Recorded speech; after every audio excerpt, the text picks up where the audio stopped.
Hi guys, we're here back at Maple Street Biscuit Company for episode 2 of Brokers and Biscuits. Please come to Maple Street. They're right next door to our office. They're a chain here in Jacksonville. I don't know if they're national or not, probably, but their biscuits are amazing and their mimosas are also awesome. Fresh squeeze. Fresh squeezed orange juice. I've never had a mimosa with fresh. It's amazing. Now we're going to talk about single agency.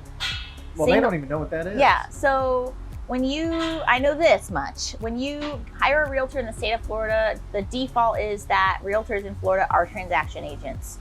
And then when you come to certain brokerages, they practice single agency. So Howard, this is a very important topic to you, near and dear to your heart. Tell our followers and watchers, viewers, what is transaction agency versus single agency and which one's better and why? I'll try and keep it as short as possible. I promise. Okay. So in the state of Florida, all realtors work as transaction brokers. That means they don't work for you. Shockingly enough, you think you're hiring a real estate agent to work for you on your behalf in your best interest. That is not the law. They are a mediator. It's like they're a referee in a transaction, okay? At some brokerages like ours, you can perform something called single agency, which we give you a document, and that allows us a higher level of representation by law. So it allows you to provide your clients now full disclosure, so you can tell them everything where a transaction broker can't. Loyalty to them, obedience to, they say, no, I don't want to do that. I want to do this. I want to offer this. You have to follow it by law, and confidentiality. So if they were to tell you, hey, I have to buy this home because it lives, my sister lives in this community, you won't share that. And so you're a fiduciary, like an attorney. In the state of Florida, they have a fiduciary duty. You're taking that on as well. It's a higher level of representation that used to be the way real estate was performed by default in this state about 25 years ago. And many states still do it as default. That's right. And for some reason, we went to a default of transaction broker status, and most of the buying and selling public have no idea that that's the default. And most agents out there won't talk about it at all because they don't want you to know. And the assumption is you're not going to talk about it because you don't know, and the general public doesn't know. So when we meet with someone and we show them these differences and educate them, they say, well, does that cost more? No. So they should want a single agent working on their behalf. Are there certain cases where a brokerage has to help a buyer and a seller on the same deal? Yeah, and then we do become that mediator, but that's rare, right? Think of how many homes and how many agents are out there. Yeah. That's rare. So a single agent is typically what a buyer and seller should want working for them in the state of Florida. How can a buyer know that? Like when all my buyers out there watching this and they're about to buy or sell, what do? They have their interview for their listing and they say, are you a single agent? Yes, that's all they have to say is, can you be a single agent? And typically the agent they're meeting with might be like, whoa, initially like, they know what that means. They know what that means. Mm-hmm. And then the second part of that transaction conversation ought to be, if you can be a single agent, will you be a single agent? And you have to do this in writing. So sometimes an agent says, well, you don't need a single agent. We all act like that. But that means they're breaking the law. Literally, they're telling you up front that they're breaking the law. And so you need that in writing. It has to be a disclosure signed. And that says that they have a fiduciary responsibility to protect and look out for their client. And so that's really the second question that needs to be is, can you do it? What percentage of brokerages here in Jacksonville are single agent brokerages? Well, remember, it's not a single agent brokerage or a transaction. We're all transaction brokerages by default, right? It's just, do the brokerages allow their agents to practice the different type of agency relationship? And I would argue there's probably just a handful that allow their agents to perform all of those things. And why do you think that is? So the reason we were told when we were learning about agency 14 years ago was that there's less liability to the brokerage and to the agent if you're a transaction broker. The problem, or the fallacy in that thought, is that's only true if an agent is actually acting like a transaction broker in writing and in the things they say. But almost every realtor I've ever met when we interview them and I ask them, hey, are you loyal to your customers? Oh yeah. Do you look out for their best interests? Of course I do. Do you tell them everything? Oh yeah, of course. I'm like, so you're being a single agent? And they're like, well, what's that? And I'm like, well, hold on a minute. So the fallacy is that you're being more protected, you have less liability. Not the customer, you have less liability, the brokerage has less liability if they're transaction brokers. But that's only if they're acting like transaction brokers. When they start acting like single agents in emails and things like that. I had a deal once where I had all these emails coming to one of my agents through them, and it was getting forwarded to me and said, this is a transaction broker saying all of these things. And eventually I had to go to their broker and say, listen, you better save all your emails, because our client, when this deal blows up, because it was blowing up, if they choose to sue or take you guys to FREC, you're gonna have a problem, because you're acting like a single agent and it's disclosed that you're a transaction broker.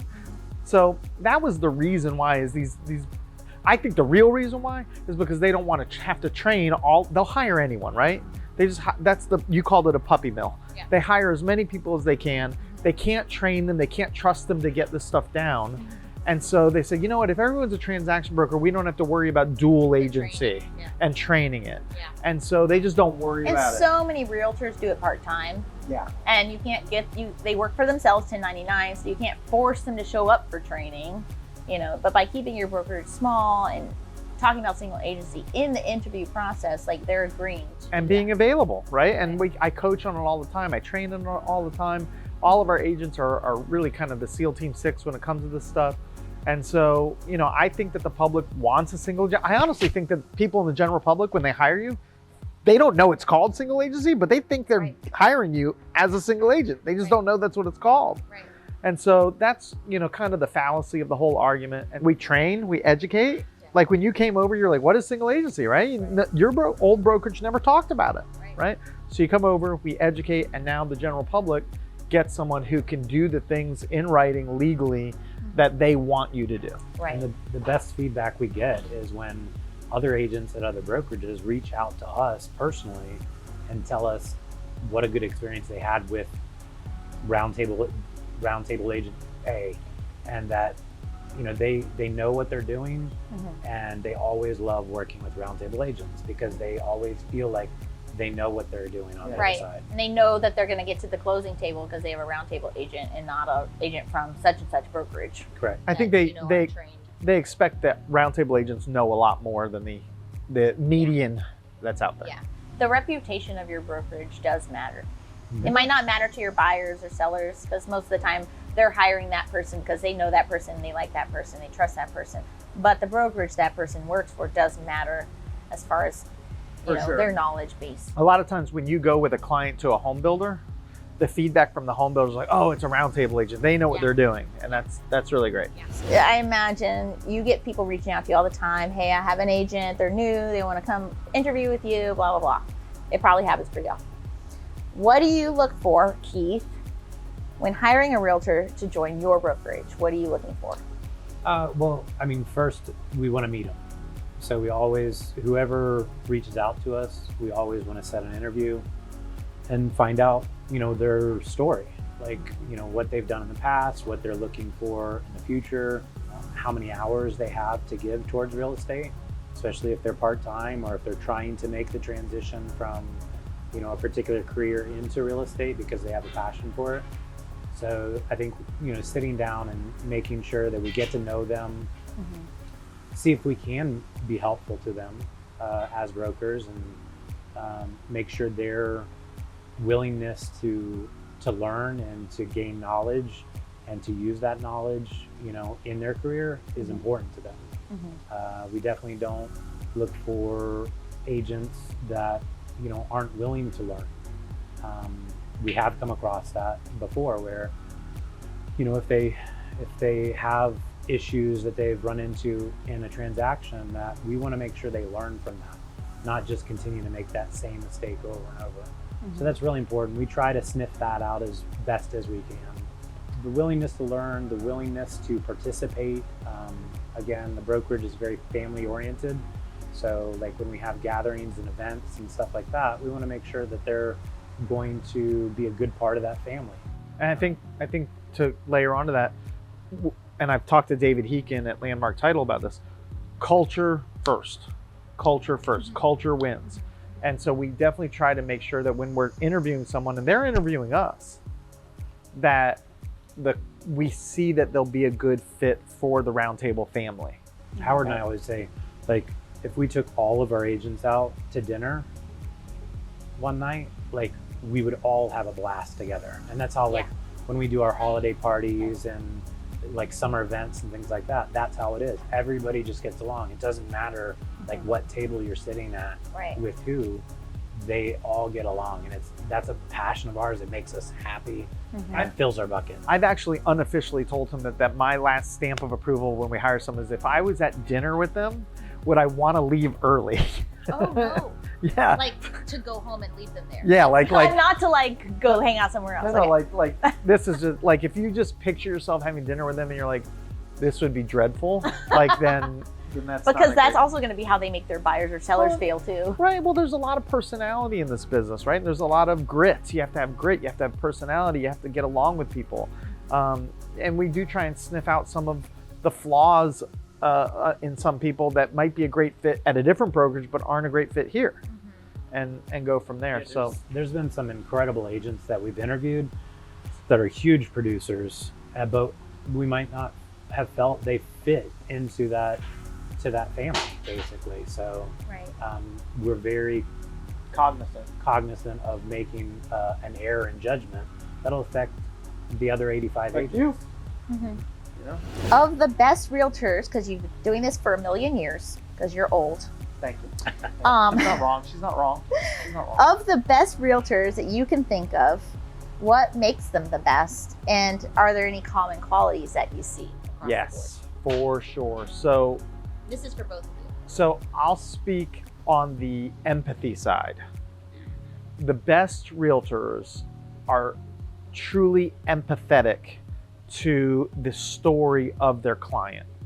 Their goals become our goals, and so I see that almost every realtor that works at Round Table Realty is an empath.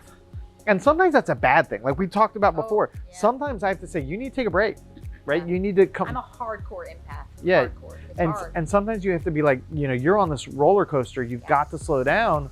You can't shoulder that particular problem for them, right? But empathy is really, really important. And then I think the other thing that makes them amazing real estate agents is that they understand that they are in the business of generating business, as crazy as that sounds. They have to stay in touch with their people because they love their people, but that's also future business. They have to recognize that. They are in the social networking industry, you could call it. Yeah, we always drill that into the realtors who are asking for advice about, how do I get more business? Well, you could be the best realtor in the world. You could know the contract so well, you could know everything about construction of homes and all that stuff. But if you're not putting yourself out there, very similar to what you do so well, that you're not going to be able to be a great realtor because you're not helping anybody. So you have to be able to put yourself out there. You have to ask for business. You have to be able to ask your friends for, their coworkers who are asking about housing to reach out to you. And I think that comes from a confidence in knowing, like it's kind of our entire talk today has built up to this moment where you're confident that you have the backing of people who know what they're doing. Right. And I think to myself sometimes when I'm like, oh no, I'm going to be salesy. No. If not me, who? Right. If not me, who? I'm going to be the best person to help them. We had a real estate agent join our brokerage many, many years ago named Bailey. You know Bailey, okay? And Bailey was struggling to reach out to people.